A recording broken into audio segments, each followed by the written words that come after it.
장인 한진사댁은 관아 사건 이후 장부는 윤복이 관리하게 되었습니다. 동네 사람들은 한진사가 많이 변했다 했습니다. 대릴사위가 집안을 바로잡았다 했습니다. 이번 이야기는 대릴 사위를 들인 무시무시한 진짜 이야기를 준비했습니다. 대릴 사위 1편도 꼭 들어주세요. 이야기 시작합니다. 그러나 집이 조용해질수록 뭔가 다른 소리가 들리기 시작했습니다. 안채 깊숙이 있는 방에서 나오는 소리였습니다. 낮에는 아무것도 아닌 듯 조용했다가 밤이 되면 가끔 혼잣말 같은 소리가 새어나왔습니다. 윤복은 처음에는 바람 소리라 생각했습니다. 그런데 아니었습니다. 사람 목소리였습니다. 할머니였습니다.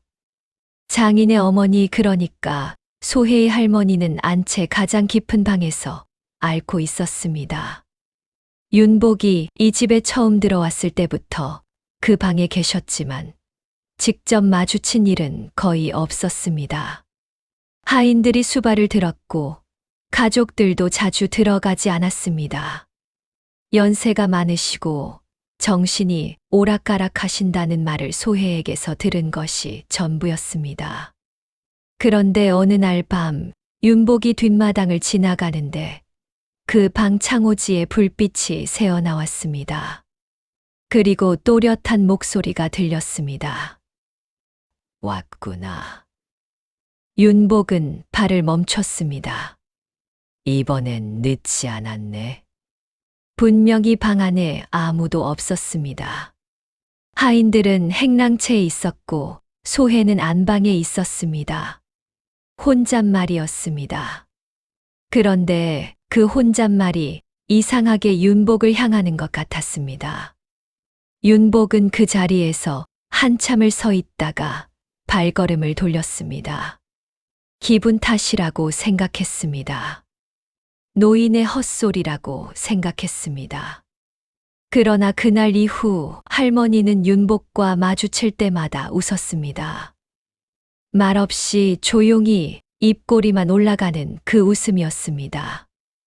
눈은 웃지 않는 얼굴로, 그러나 눈빛은 어딘가 또렷했습니다.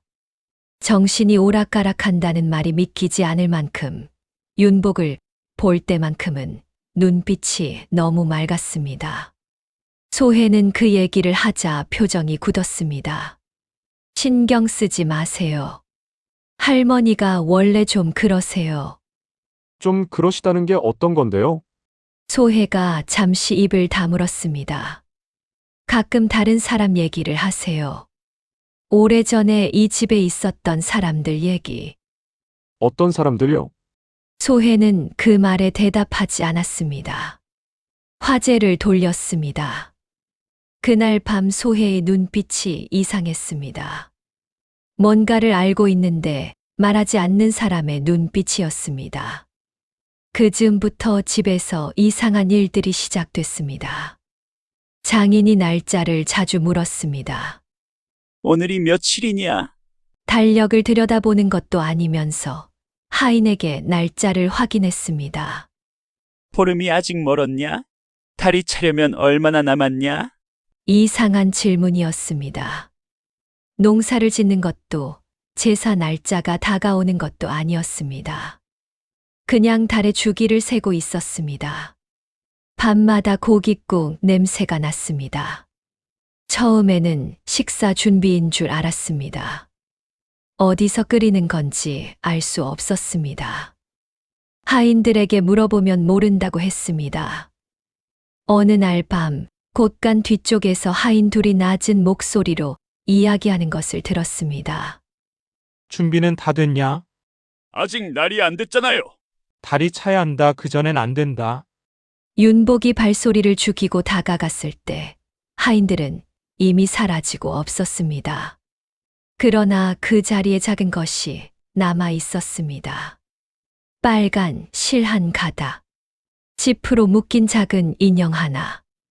윤복은 그것을 들어 올렸습니다.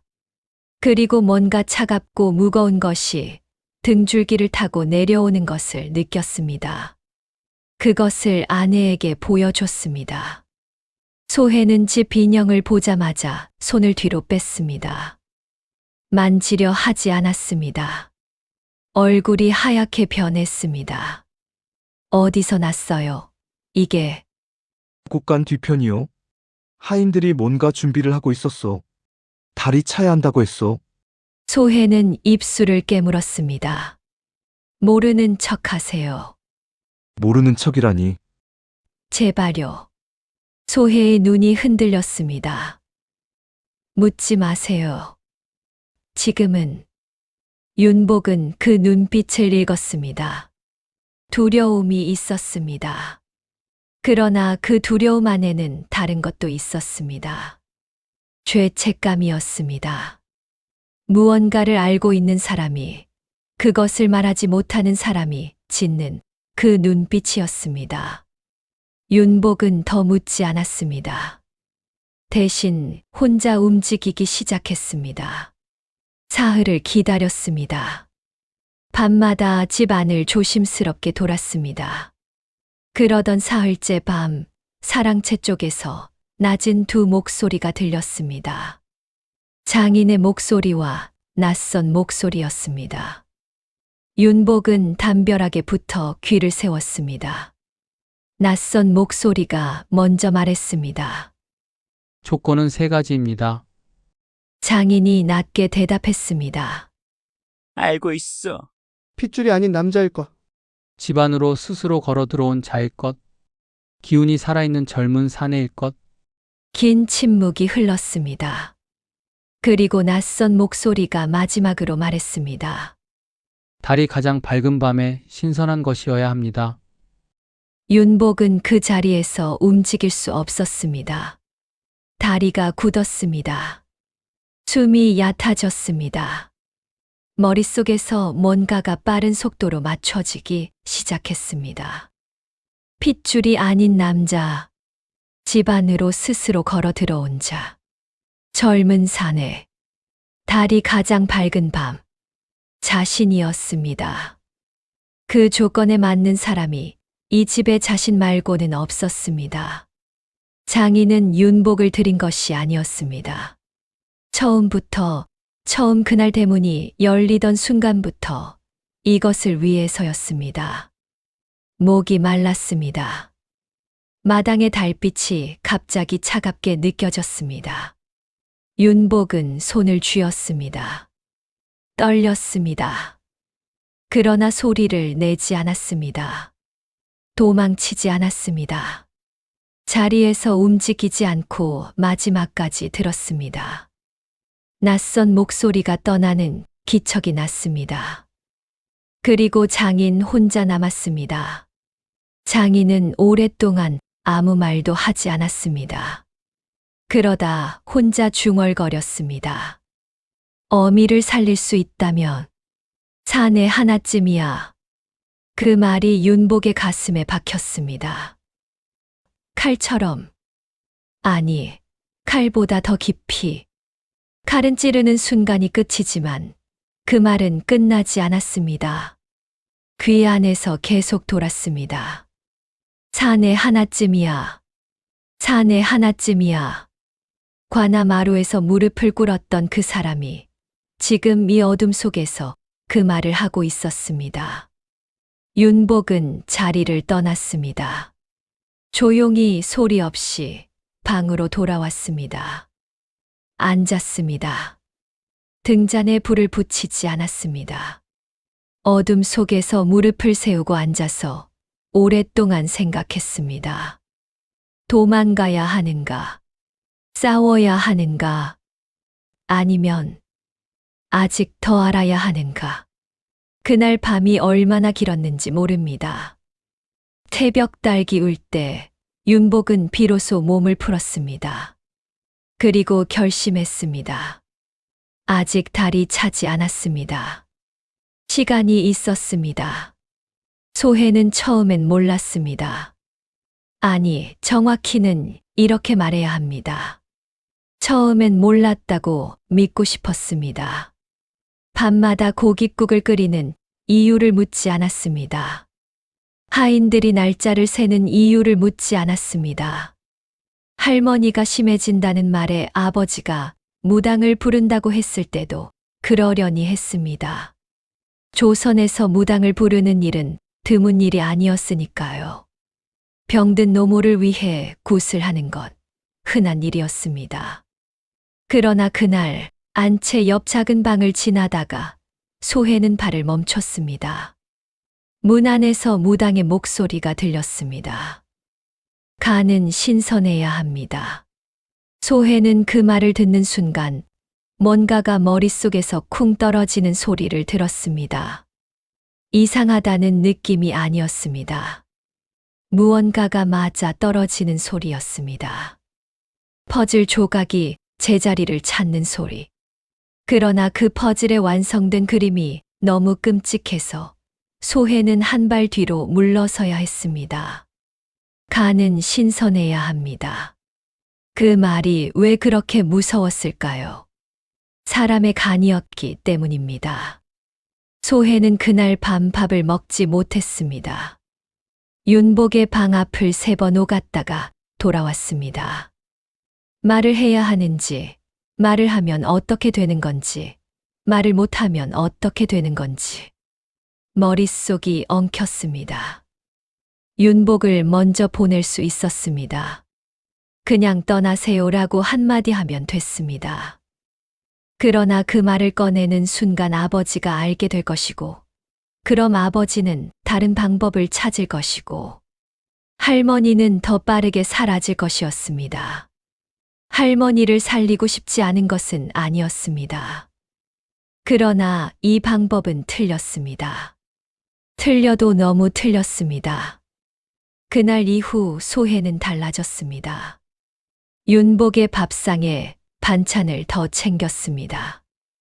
윤복의 방 문고리를 살짝 살펴봤습니다. 자물쇠가 걸리면 안 됐습니다. 외부에서 잠글 수 없도록 문 안쪽 고리를 몰래 느슨하게 해두었습니다. 작은 일이었습니다. 아무도 모를 일이었습니다. 그러나 소혜로서는 할 수 있는 전부였습니다.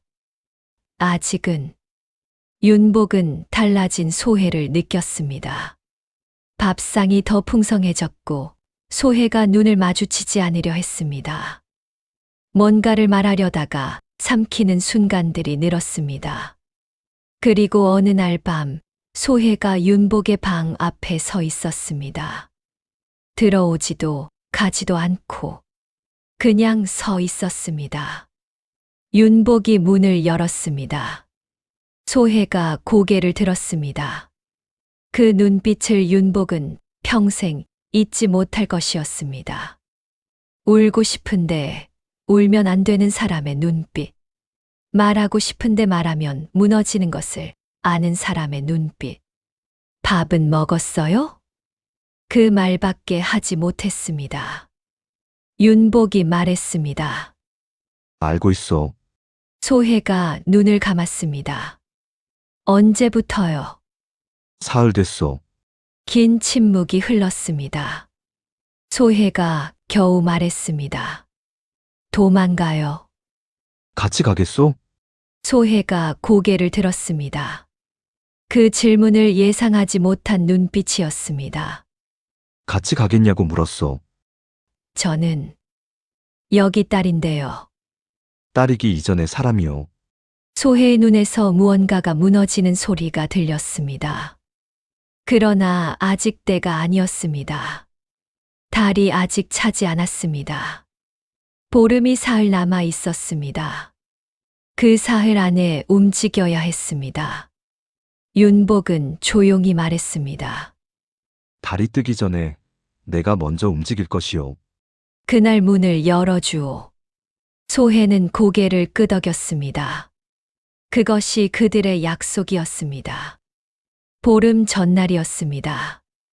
해가 지면서부터 집이 달라졌습니다. 하인들이 어딘가로 사라지기 시작했습니다. 저녁밥을 먹고 나서 1명, 2명, 3명. 윤복이 세어보니 행랑채에 남은 하인이 하나도 없었습니다. 밖으로 내보낸 것이었습니다.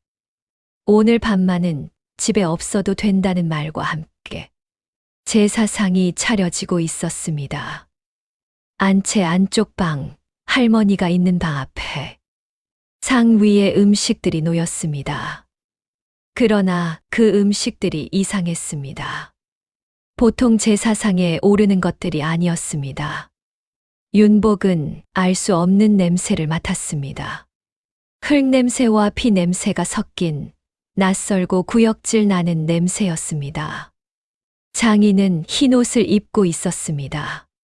상복 같기도 하고 굿 의상 같기도 한 흰 도포였습니다. 평소와 다른 눈빛이었습니다. 초점이 없는 것이 아니라 너무 선명한 눈빛이었습니다. 뭔가에 완전히 몰두한 사람의 눈빛. 달이 올라오고 있었습니다. 보름달이 아직 완전히 차지 않은 달이, 그러나 무섭도록 크고 밝은 달이 지붕 위로 떠오르기 시작했습니다. 문이 하나씩 잠겼습니다. 윤복은 자신의 방에서 그 소리를 들었습니다. 대문, 중문, 사랑채, 쪽문, 하나씩 조용히 빗장이 내려가는 소리가 들렸습니다. 이 집 안에 있는 모든 출구가 하나씩 닫히고 있었습니다. 그때 할머니 방에서 소리가 들렸습니다. 또렷한 맑은 노인의 목소리였습니다.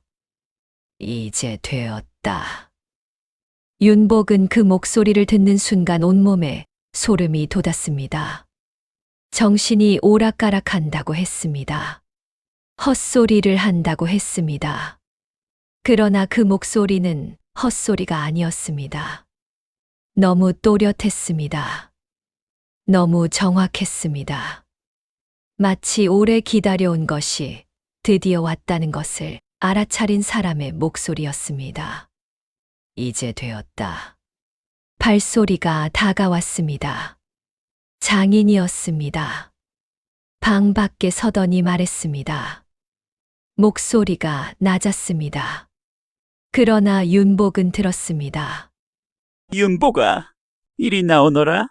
이름을 불렀습니다. 그러나 그 이름이 이상하게 들렸습니다. 다정하게 부르는 이름이 아니었습니다. 불러내는 이름이었습니다. 무언가를 향해 이끄는 이름이었습니다. 윤복은 움직이지 않았습니다. 아버님, 오늘 몸이 좋지 않아서 일찍 자려 합니다. 짧은 침묵. 나와라. 이번엔 명령이었습니다. 윤복은 조용히 방 안을 둘러봤습니다. 창문 하나, 문 하나. 다른 출구는 없었습니다. 아내와의 약속이 있었습니다. 달이 더 올라가기 전에 소혜가 문을 열어준다고 했습니다. 그러나 지금 소혜가 어디 있는지 몰랐습니다. 발소리가 문 가까이 왔습니다. 빗장 소리가 들렸습니다. 밖에서 잠그려는 소리였습니다. 윤복은 그 순간 숨을 들이켰습니다. 그리고 문을 열었습니다. 안에서 먼저 열었습니다. 빗장이 걸리기 직전이었습니다. 장인과 눈이 마주쳤습니다. 그 눈빛은 이전의 장인이 아니었습니다. 관아에서 무릎을 꿇었던 그 사람이 아니었습니다. 무언가 다른 것이 그 눈 안에 있었습니다. 아버님, 윤복이 말했습니다. 어미를 살리고 싶으신 마음 압니다. 장인의 눈이 흔들렸습니다. 그러나 이 방법으로는 안 됩니다. 소혜는 그날 밤달이 지붕에 걸리는 순간부터 움직였습니다. 안채 창고에서 작은 보따리를 꺼냈습니다. 미리 싸둔 것이었습니다. 언제부터 싸뒀는지는 묻지 않아도 됐습니다. 그 보따리가 있다는 것이 이미 대답이었습니다. 소혜는 이미 알고 있었습니다. 알면서도 마지막 순간까지 기다렸습니다. 어머니를 두고 가는 것이 죄책감이었을 테고, 아버지를 두고 가는 것이 두려움이었을 테고, 할머니를 두고 가는 것이 슬픔이었을 테니까요. 그러나 그 모든 것보다 더 큰 것이 하나 있었습니다. 윤복이었습니다. 소혜는 중문 쪽으로 갔습니다. 안에서 여는 빗장이었습니다. 바깥에서 잠근다고 해도 안에서는 열 수 있었습니다. 그것을 소혜는 알고 있었습니다. 빗장을 들었습니다. 소리가 났습니다. 멈췄습니다. 아무 발소리도 없었습니다. 다시 들었습니다. 문이 열렸습니다. 그리고 윤복이 거기 있었습니다. 장인과의 대면에서 빠져나온 것이었습니다. 관아 사건 이후 장인은 윤복을 직접 어떻게 하기가 어려웠습니다. 소란이 생기면 안 됐으니까요. 그래서 그날 밤 장인이 선택한 것은 무당이었고, 무당의 방법이었습니다. 윤복이 스스로 들어오게 하는 것. 그러나 윤복은 방문을 먼저 열어버렸습니다. 소혜가 낮은 목소리로 말했습니다. 지금 나가요. 달이 더 올라가기 전에. 윤복은 고개를 끄덕였습니다. 둘은 말없이 걸었습니다. 소혜가 앞서고 윤복이 뒤를 봤습니다. 대문을 나서기 직전 소혜가 한 번 뒤를 돌아봤습니다.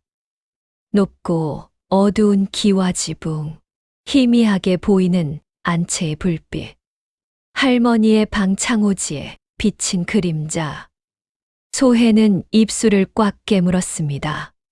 그리고 돌아서서 걸었습니다. 뒤를 보지 않았습니다. 관아로 갔습니다. 한밤중이었지만 윤복은 이전에도 관아 문을 두드린 적이 있었습니다. 관원은 나왔습니다. 그리고 윤복의 말을 들었습니다. 이번에는 장부도 없었고 증거 문서도 없었습니다. 있는 것은 윤복의 말과 소혜의 증언이었습니다. 딸이 아버지를 고발하는 증언이었습니다. 관원은 오랫동안 두 사람을 바라보았습니다. 그리고 움직였습니다. 새벽이 오기 전 한 진사집의 관원들이 들이닥쳤습니다. 무당이 먼저 잡혔습니다. 도망치려 했지만 집 안에 있었습니다. 장인은 흰 도포 차림으로 잡혔습니다. 변명을 했습니다. 목소리가 컸습니다. 그러나 이번에는 그 목소리가 아무도 움직이지 않았습니다. 집은 그날로 봉쇄됐습니다. 할머니는 그날 새벽 조용히 눈을 감으셨습니다. 사람의 간이 아닌 손녀의 눈물로 보내진 밤이었습니다. 윤복과 소혜는 관아에서 새벽을 맞이했습니다. 해가 뜨기 직전의 하늘은 희었습니다. 안개가 낮게 깔렸고 먼 산 위로 붉은 기운이 번지기 시작했습니다. 둘은 나란히 섰습니다. 말이 없었습니다. 오랫동안 아무것도 말하지 않았습니다. 소혜가 먼저 입을 열었습니다. 이제 어디로 갑니까? 윤복이 잠시 새벽 하늘을 바라봤습니다. 모르겠습니다. 그래도 오늘은 살아 있습니다. 소혜가 눈을 감았습니다. 입술이 떨렸습니다. 그러나 이번엔 두려움이 아니었습니다. 눈물도 아니었습니다. 숨이었습니다. 드디어 쉬어지는 오래 참았던 숨이었습니다. 그들은 걸었습니다. 뒤를 돌아보지 않았습니다. 기와지붕이 안개에 묻혔습니다. 높은 담장이 멀어졌습니다. 소슬 때문이 새벽 속에 사라졌습니다. 그 집은 그들의 것이 아니었습니다. 처음부터 그들을 위한 집이 아니었습니다. 그러나 지금 이 새벽길은 그들의 것이었습니다. 발 아래 흙길이 그들의 것이었습니다. 앞에 펼쳐지는 안개와 빛이 그들의 것이었습니다. 조선에서 제일 통쾌한 야담은 이렇게 끝납니다. 도망친 것이 아니었습니다. 살아남은 것이었습니다. 오늘 우리가 함께 들은 이야기는 무섭기만 한 이야기가 아니었습니다. 어머니를 살리고 싶었던 아들의 마음, 그 마음 자체는 틀리지 않았습니다. 자식이 부모를 살리고 싶어 하는 것. 조선이든 지금이든 그것은 사람이라면 누구나 가지는 마음입니다. 그런데 그 마음이 언제 무너지는가? 사람의 도리를 잃는 순간입니다. 어미를 살릴 수 있다면 사내 하나쯤이야. 그 말 한마디에서 효심은 이미 효심이 아니었습니다. 내 사람을 살리기 위해 다른 사람을 해쳐도 된다는 생각. 그것은 사랑이 아닙니다. 사람들은 두려울 때 무언가에 기대고 싶어 했습니다. 아프면 낫고 싶고, 잃으면 되찾고 싶고, 끝이 보이면 멈추고 싶습니다. 그 절박함을 파고드는 것이 언제나 미신이었고, 언제나 사기였습니다. 진짜 무서운 것은 귀신이 아니었습니다. 사랑한다는 이름으로 사람을 도구로 쓰는 것, 가족이라는 이름으로 한 사람의 목숨을 흥정하는 것, 그것이 이 이야기에서 가장 어두운 장면이었습니다. 이야기가 즐거우셨다면 구독과 좋아요 눌러주세요. 풀어버리는 호랭이 기운으로 또 재밌는 이야기 들고 오겠습니다. 눌러주세요.